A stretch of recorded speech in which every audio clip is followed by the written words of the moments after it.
שלום לכולם, שמי יאיר אורן, שוחררתי לפני יומיים משבי החמאס אחרי 498 ימים.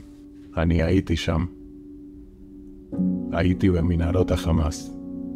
אני חוויתי את זה בגוף שלי. ואני אומר לכם, אין לחטופים זמן. אין לנו זמן.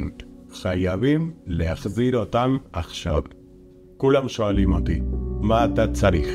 ואני עונה להם, אני צריך רק דבר אחד. תחזירו לי את אחי.